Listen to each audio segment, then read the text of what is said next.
പോളണ്ടിന്റെ foreign മിനിസ്റ്ററും deputy prime മിനിസ്റ്ററുമായിട്ടുള്ള റഡോസ്ലാവ് സിക്കോസ്കി അദ്ദേഹം ഇന്ത്യയിൽ വന്നിട്ടുണ്ട്. 2 ദിവസത്തെ സന്ദർശനത്തിനായിട്ടാണ് അദ്ദേഹത്തിന്റെ ഉദ്യോഗസ്ഥ വൃന്ദങ്ങളും ഇന്ത്യയിലേക്ക് എത്തിയിരിക്കുന്നത്. ഇന്ത്യയുടെ വിദേശകാര്യമന്ത്രി എസ് ജയശങ്കറുമായിട്ട് പോളണ്ടിന്റെ ഡെപ്യൂട്ടി പ്രൈം മിനിസ്റ്റർ റഡോസ്ലാവ് സിക്കോർസ്കി കൂടിക്കാഴ്ച നടത്തുകയുണ്ടായി. ഈ ഒരു ചർച്ചയിൽ ഇന്ത്യയുടെ വിദേശകാര്യമന്ത്രി എസ് ജയശങ്കർ പറഞ്ഞു, പോളണ്ട് നിർബന്ധമായിട്ടും ഇന്ത്യയുടെ അയൽപക്കത്ത് തീവ്രവാദ പ്രവർത്തനങ്ങളെ സഹായിക്കുന്നതിൽ നിന്ന് വിട്ടുനിൽക്കണം. ജയശങ്കർ ഇപ്രകാരമാണ് പറഞ്ഞത്. ഈ ഒരു മീറ്റിംഗ് പോളണ്ട് സമീപകാലത്ത് നമ്മുടെ ഈ റീജിയണിൽ നടത്തിയ ചില യാത്രകളെ കുറിച്ചും എനിക്ക് ചില കാര്യങ്ങളൊക്കെ പറയാനുണ്ട്.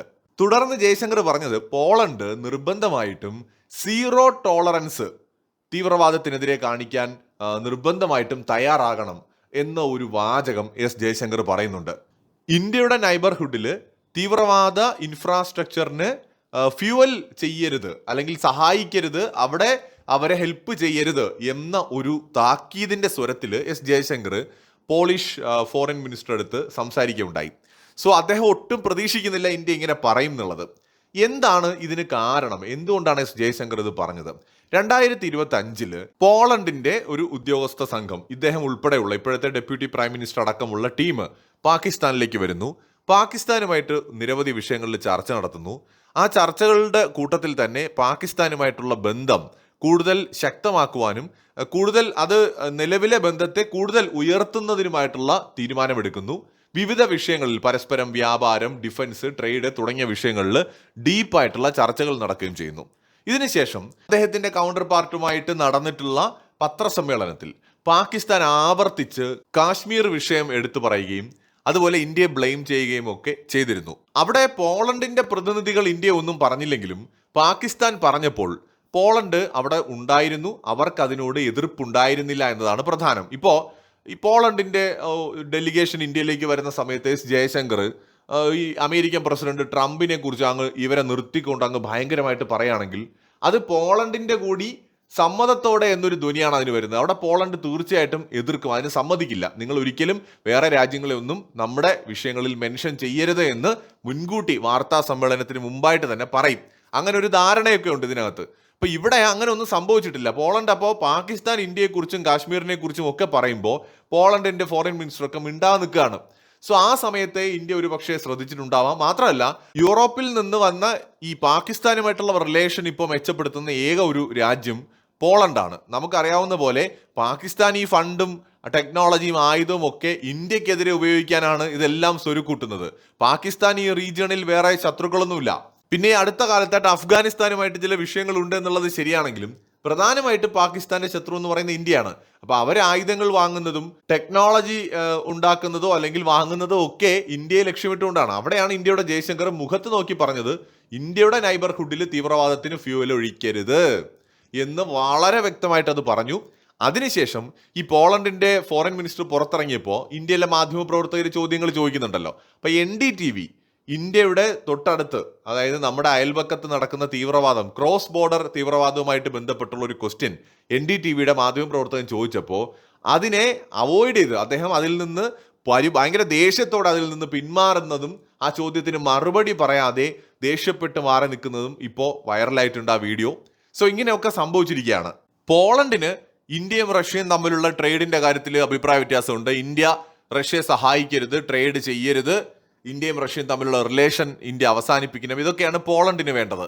അതേസമയത്ത് ഇന്ത്യയുടെ ആവശ്യം വരുമ്പോൾ അല്ലെങ്കിൽ ഇന്ത്യയുടെ കാര്യം വരുമ്പോൾ പോളണ്ടിനൊന്നും പറയാനുമില്ല. എന്ന് വെച്ചാൽ നമ്മൾ നേരിടുന്ന പ്രശ്നമാണ് തീവ്രവാദം. പോളണ്ട് അങ്ങ് ദൂരെ കിടക്കുന്ന ഒരു രാജ്യമാണ്. എന്തായാലും പാകിസ്ഥാൻ ഭീകരവാദികൾ പോളണ്ടിന് തൽക്കാലം ഒരു ഭീഷണിയല്ല. അതുകൊണ്ട് തന്നെ പോളണ്ട് പാകിസ്ഥാനുമായിട്ട് ഭയങ്കര നല്ല റിലേഷൻ ഉണ്ടാക്കുകയാണ്. അപ്പോൾ പിന്നെ എന്തുകൊണ്ട് ഇന്ത്യക്ക് ആയിക്കൂടാ? യൂറോപ്പും റഷ്യയും തമ്മിലുള്ള വിഷയത്തിൽ അല്ലെങ്കിൽ എവിടെയോ കിടക്കുന്ന യുക്രൈനും റഷ്യയും തമ്മിലുള്ള വിഷയത്തിൽ എല്ലാ കാലവും നമ്മളെ കൂടെ നിന്നിട്ടുള്ള, നമ്മളെ സഹായിച്ചിട്ടുള്ള നമ്മുടെ സുഹൃത്തിനെ നമ്മൾ എന്തിനു പിണക്കണം? അപ്പൊ പിന്നെ പോളണ്ട് മിണ്ടാതിരിക്കണം. പോളണ്ടിന് ഇഷ്ടമുള്ളത് അവർക്ക് ചെയ്യാം.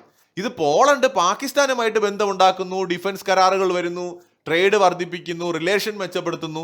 അതേ സമയത്ത് ഇന്ത്യയെ ബ്ലെയിം ചെയ്തുകൊണ്ടിരിക്കുകയാണ്. നമ്മൾ റഷ്യക്ക് ഫണ്ട് ചെയ്യുന്നു, അല്ലെങ്കിൽ നമ്മൾ അങ്ങനെ ചെയ്യുന്നു, നമ്മൾ ഇങ്ങനെ ചെയ്യുന്നു എന്നൊക്കെ പറഞ്ഞിട്ട് നിരന്തരമായിട്ട് നമ്മളെ ബ്ലെയിം ചെയ്യുകയാണ്. നമ്മളും റഷ്യയും തമ്മിലുള്ള റിലേഷൻ പോളണ്ടിന് ഇഷ്ടപ്പെടുന്നില്ല. പക്ഷെ പോളണ്ടിന് പാകിസ്ഥാനെയും പാകിസ്ഥാനിലെ തീവ്രവാദികളെയും ഒക്കെ സഹായിക്കുകയും ചെയ്യാം. സോ ആ ഒരു ഇരട്ടത്താപ്പിനെയാണ് ഇന്ത്യ പൊളിച്ചത്. ഇവിടെ ശരിക്കും പറഞ്ഞാൽ ഇന്ത്യയുടെ ഫോറിൻ പോളിസി വളരെ ഇൻട്രസ്റ്റിംഗ് ആണ്. ആരെ അങ്ങനെ സുഖിപ്പിച്ച് ആരെയും അങ്ങനെ താങ്ങിക്കൊണ്ടുള്ള ഒരു ഫോറിൻ പോളിസി അല്ല. ഇപ്പോൾ യൂറോപ്പുമായിട്ട് നമ്മൾ വ്യാപാര കരാർ ചർച്ച ചെയ്തുകൊണ്ടിരിക്കുകയാണ്. അവിടെ ഇന്ത്യ ഏതെങ്കിലും തരത്തിൽ കോംപ്രമൈസ് ചെയ്യുന്നില്ല എന്നുള്ളതിൻ്റെ ഒരു തെളിവാണ് പോളണ്ടിൻ്റെ ഡെലിഗേഷൻ വന്ന സമയത്ത് ഇന്ത്യ അതിനെ നേരിട്ടൊരു രീതി. ഇങ്ങോട്ട് എങ്ങനെയാണോ അതുപോലെ ആയിരിക്കും അങ്ങോട്ട്. ഇപ്പോൾ ജർമ്മനിയുടെ ചാൻസലർ ഇന്ത്യയിലേക്ക് വന്നു. ഇന്ത്യയുടെ പ്രധാനമന്ത്രി നരേന്ദ്രമോദി അദ്ദേഹത്തെ സ്വീകരിച്ചൊരു രീതി, അദ്ദേഹത്തിന് വേണ്ടി ഇവിടെ ഒരുക്കിയിരുന്ന സംവിധാനങ്ങൾ, ഇതെല്ലാം യൂറോപ്പും ലോകരാജ്യങ്ങളും കണ്ടുകൊണ്ടിരിക്കുകയാണ്. UAE പ്രസിഡന്റ് കഴിഞ്ഞ ദിവസം വന്നു.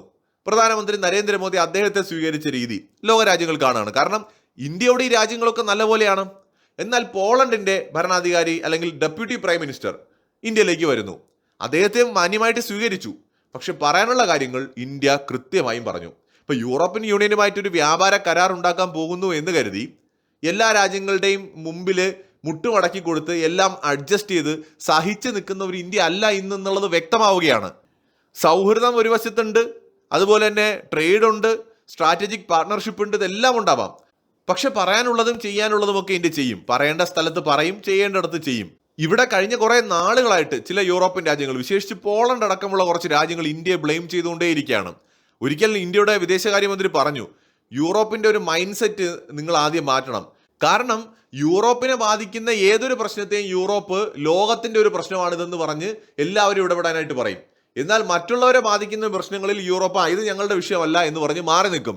കഴിഞ്ഞ കുറെ കാലമായിട്ട് ഈ കാര്യം തന്നെയാണ് സംഭവിച്ചുകൊണ്ടിരിക്കുന്നത്. ഇപ്പോൾ ഇന്ത്യയും പാകിസ്ഥാനും തമ്മിലുള്ള വിഷയത്തിലെ അതിർത്തി തർക്കം മാത്രമല്ല, ഭീകരവാദം കൂടിയുണ്ട് അവിടെ. പാകിസ്ഥാൻ ഇന്ത്യക്കെതിരെ നടത്തുന്ന ഭീകരവാദത്തെക്കുറിച്ച് ആർക്കും അറിയാത്തോണ്ടൊന്നുമല്ല. പഹൽഗാമിൽ മരിച്ചു വീണ മനുഷ്യരെയൊക്കെ ലോകം കണ്ടതല്ലേ. എന്നിട്ടും പാകിസ്ഥാനുമായിട്ട് ഭയങ്കരമായിട്ട് അങ്ങ് സഹകരിക്കാൻ മുട്ടി നിൽക്കുകയാണ് പോളണ്ടെങ്കിൽ ആ പോളണ്ടിനോട് പറയേണ്ടത് ഇങ്ങനെ തന്നെയാണ്. ഈ പോളണ്ടിന് വേറൊരു കാര്യം കൂടിയുണ്ട്. പോളണ്ടും പാകിസ്ഥാനും തമ്മിൽ ഒരു ബന്ധം വളരെ മുമ്പേ ഉണ്ട്. ഈ പാകിസ്ഥാനിൽ എയർഫോഴ്സ് രൂപീകരിക്കുന്ന സമയത്ത് അതിനാവശ്യമായ പിന്തുണയും അടിസ്ഥാന സൗകര്യങ്ങളും ഒക്കെ കൊടുത്തത് ശരിക്കും പോളണ്ടായിരുന്നു.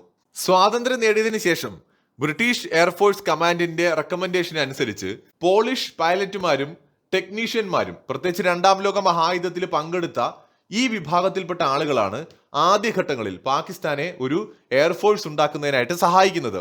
ഏകദേശം 30ഓളം പോളിഷ് ഓഫീസേഴ്സ്, പൈലറ്റുമാര്, ടെക്നീഷ്യൻസ് ഒക്കെ തന്നെ റോയൽ പാകിസ്ഥാൻ എയർഫോഴ്സിൽ 1948 തന്നെ ജോയിൻ ചെയ്തു.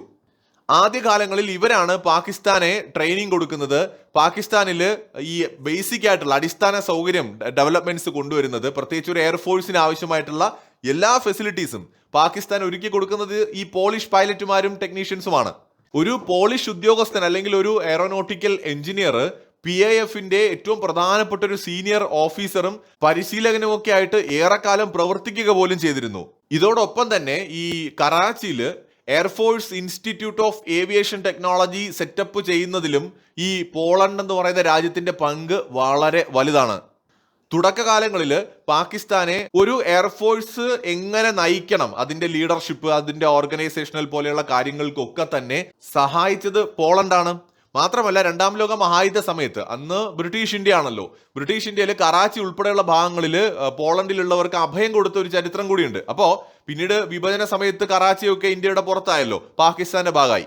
അപ്പൊ അങ്ങനെ വന്നപ്പോൾ അതിനുശേഷം പോളണ്ടും പാകിസ്ഥാനും തമ്മിൽ ഒരു ബന്ധം നിലനിന്നിരുന്നു. 60കൾക്ക് ശേഷമാണ് വളരെ ശക്തമായ ഒരു ഡിപ്ലോമാറ്റിക് റിലേഷൻ സ്റ്റാർട്ട് ആവുന്നതെങ്കിലും അതിനു മുന്നേ തന്നെ പാകിസ്ഥാനും അതുപോലെ പോളണ്ടും തമ്മിൽ ഒരു സൗഹൃദ ബന്ധമുണ്ടായിരുന്നു, സഹകരണം ഉണ്ടായിരുന്നു. തുടക്കകാലത്ത് പാകിസ്ഥാനെ സഹായിച്ചിട്ടുമുണ്ട് പോളണ്ട്.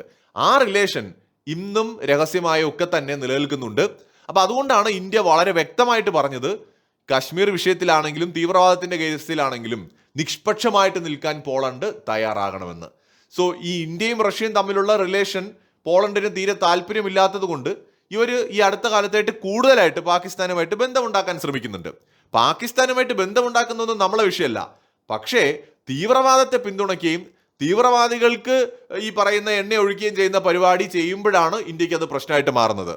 ഇന്ത്യയും റഷ്യയും തമ്മിലുള്ള റിലേഷന് ചരിത്ര പശ്ചാത്തലം എല്ലാവർക്കും അറിയാം. എല്ലാം അറിഞ്ഞു വെച്ചുകൊണ്ടാണ് പോളണ്ട് ഇന്ത്യയെ ബ്ലെയിം ചെയ്യുന്നത്. എന്നിട്ട് അവർ ചെയ്യുന്നത് ഇന്ത്യയുടെ ഏറ്റവും വലിയ ശത്രുവിനെ സഹായിച്ചുകൊണ്ടിരിക്കുന്ന പണിയുമാണ്. എന്തായാലും മുഖത്ത് നോക്കി തന്നെ ജയശങ്കർ പറയാനുള്ളത് പറഞ്ഞിട്ടുണ്ട്.